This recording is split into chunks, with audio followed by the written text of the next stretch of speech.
बिस्मिल्लाहिर्रहमानिर्रहीम अस्सलाम वालेकुम वरहमतुल्लाहि वबरकातुहू। दोस्तों, पेश खिदमत है किसी भी हाजत के लिए सूरह कुरैश का एक दिन का अमल, एक दिन का वजीफा। कोई भी आपके पास बड़ी से बड़ी हाजत परेशानी, अब क्योंकि वो वही है ना कि हम जब परेशानी या कोई हाजत या कोई मुश्किल हमें दरपेश होती है तो साइल की कोशिश क्या होती है, मतलब हमसे जो बात करते हैं तो वो ये कहते हैं शाह जी बस बड़े मतलब एक काम फंसे हुए हैं, बस ऐसा करें कि भाई ये चुटकियों में हो जाए। तो उसके लिए इतना टाइम नहीं होता कि जी किस दिन का अमल बताया जाए, 40 दिन का अमल बताया जाए या उसको वो अब लोग कहते हैं कि बस क्विकली हमारा काम हो जाए।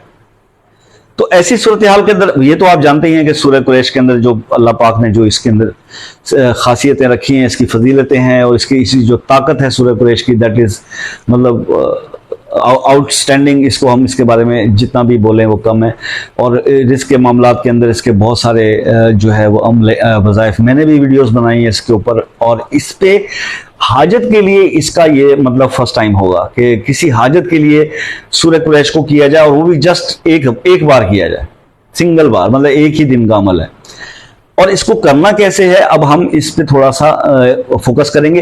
एक चीज मैं आपको पहले क्लियर कर दूं कि सूरह कुरैश ले इलाफ कुरैशिन, बिस्मिल्लाहिर्रहमानिर्रहीम, ले इलाफ कुरैशिन इलाफहिम रहलत शिताए वस्सैफ फलियाबुदू रब्ब हाज़ल बैतिल्लज़ी अतअमहुम मिन जूइन व आमनहुम मिन खौफ। सदक़ल्लाहुल अज़ीम। ये शुरू हो रही है लाम से। लाम से शुरू होने वाली जो सूरत होगी ये खाकी मिजाज वाले लोगों को सूट करेगी, और मजीद किसको नहीं करेगी या किसको करेगी तो कमेंट में आप मुझे अपना नाम बताकर ये पूछ सकते हैं कि ये आपके लिए सूटेबल है या नहीं है। अब आ जाते हैं दूसरी बात की तरफ। आपको कोई मसला दरपेश है, कोई भी प्रॉब्लम आपको दरपेश है, लेट्स सपोज जैसे मतलब है कि अभी आजकल कुछ रिजल्ट्स आने वाले हैं कुछ क्लासेस के, तो माँ बाप अक्सर मुझे फोन कर रहे हैं कि जनाब शाह साहब कोई रिजल्ट के लिए वजीफा, आप ये अमल कर सकते हैं, उसके लिए भी आप ये अमल कर सकते हैं। किसी बच्ची के दाखिले के लिए परेशानी है, उसके लिए आप कर सकते हैं, एक दिन का तो अमल है, उसके लिए कर सकते हैं। किसी बच्चे के रिश्ते के लिए, उसके लिए भी आप कर सकते हैं। अपने ही खुद से अगर जॉब की तलाश में बेरोजगार है, उसके लिए कर सकते हैं। कारोबार आपका बंधा हुआ है या नहीं चल रहा है या रुका हुआ है, उसको बढ़ाने के लिए, उसके लिए भी आप कर सकते हैं। तो ये रीजंस आपकी अपनी होंगी। एक चीज ध्यान में रखिएगा, एक वक्त में एक रीजन को फोकस के लिए आप कीजिएगा, वो पूरा हो जाए तो फिर उसके बाद सेकंड फिर आप करते रहें, कोई मसला नहीं है। अच्छा, अब इसको करना कैसे है वो समझ लीजिए। आपने पूरी टाइम सिलेक्ट कर लेना है, ज्यादा सूटेबल बताइए असर की नमाज के बाद का होता है, लेकिन आप इसको इशा में भी कर सकते हैं, आप इसको फजर के वक्त भी कर सकते हैं, फजर की नमाज के बाद भी कर सकते हैं। अच्छा, करना अब यह है कि आपने इस सूरत को सिर्फ 11 बार पढ़ना है, सूरह कुरैश को 11 बार पढ़ना है।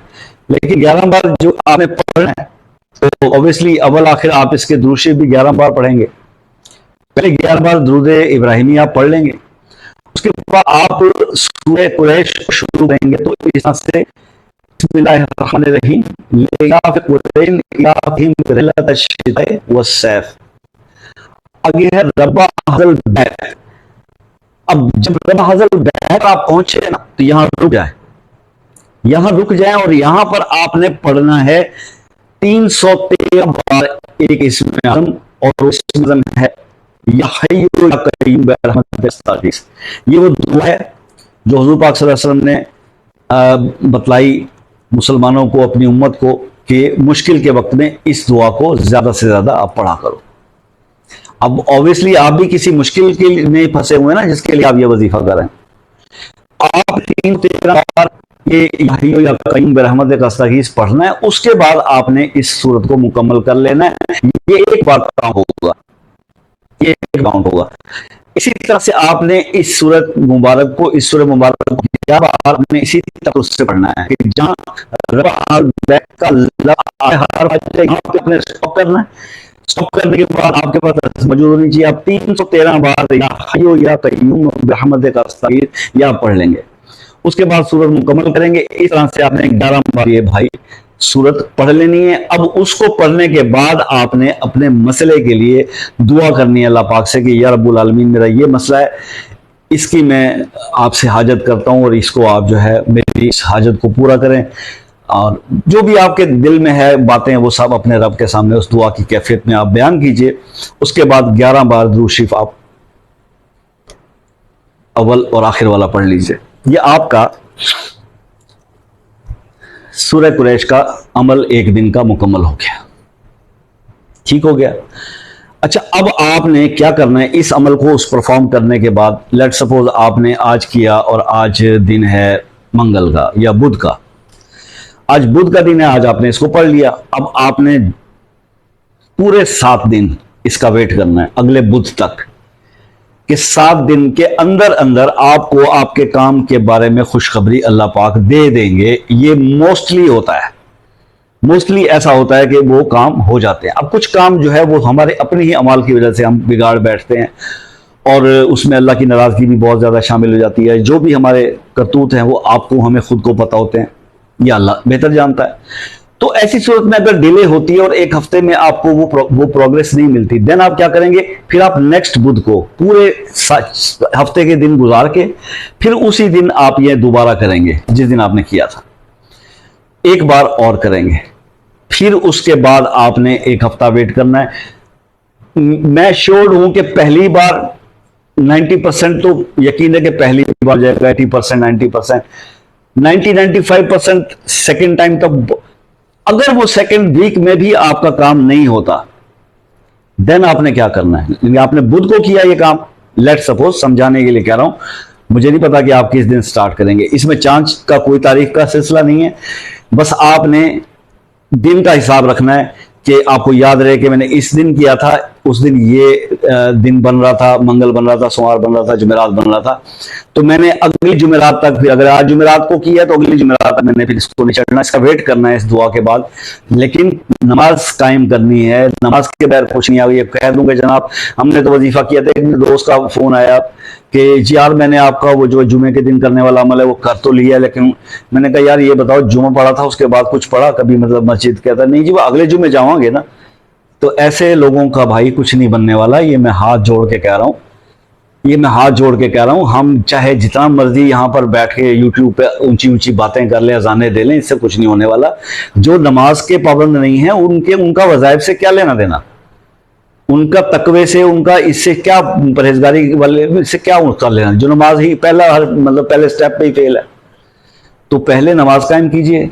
मैं जानता हूं ऐसे बहुत सारे लोगों को जो इनबॉक्स में मेरे साथ राब्ते में हैं, जो तहज्जुद गुजार हैं, जिन्हें 12 हुज़ूर पाक सल्लल्लाहु अलैहि वसल्लम की ज़ियारत ख्वाब में नसीब हुई है। मैं सलाम करता हूं ऐसे दोस्तों को।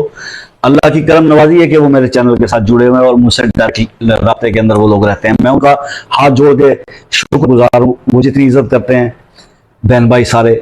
अल्लाह ताला उनको खुश आबाद रखे, उनकी परेशानियों को दूर करे। मुझे इतनी लोगों ने दी है कि मैं समझता हूँ शायद मैं उसको डिजर्व भी नहीं करता, जितनी रिस्पेक्ट ये बहन भाई मुझे दे रहे हैं, खासतौर पे वो जिन्हें हुज़ूर पाक सल्लल्लाहु अलैहि वसल्लम की ज़ियारत नसीब हुई।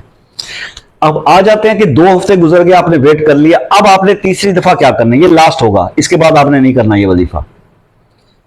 2 बार आपने कर लिया, 2 वीक में देखा रिजल्ट नहीं मिला, तीसरी बार आपने लास्ट करना है। जैसे आज जुमेरात को किया था, फिर आपने जुमेरात से एक दिन पीछे आ जाना है और फिर आपने बुध को करना है, यानी जुमेरात के बाद जुम्मा, हफ्ता, इतवार, सोमवार, मंगल, 5 दिन गुजार के छठे दिन आपने ये करना है।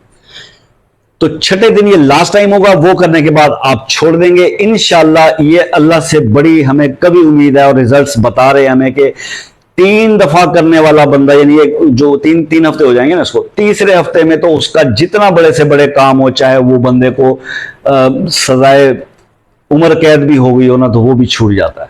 मतलब इतने बड़े बड़े काम इससे, इस अमल से सरंजाम होने को मतलब कोई मसला ही नहीं होता। तो आप अपने मसाइल को अपने सामने रखिए। वो मेरे दोस्त बड़े खुशकिस्मत लकी हैं जो इस सूरत के मिजाज वाले हैं, उनको ये बेहतरीन असर करेगा और उनकी पहली वीक के अंदर इंशाल्लाह हाजतें जो है वो पूरी हो जाएंगी। तो दुआ में याद रखिए, मिलते हैं नेक्स्ट वीडियो में, तब तक के लिए इजाज़त दीजिए। अल्लाह हाफिज।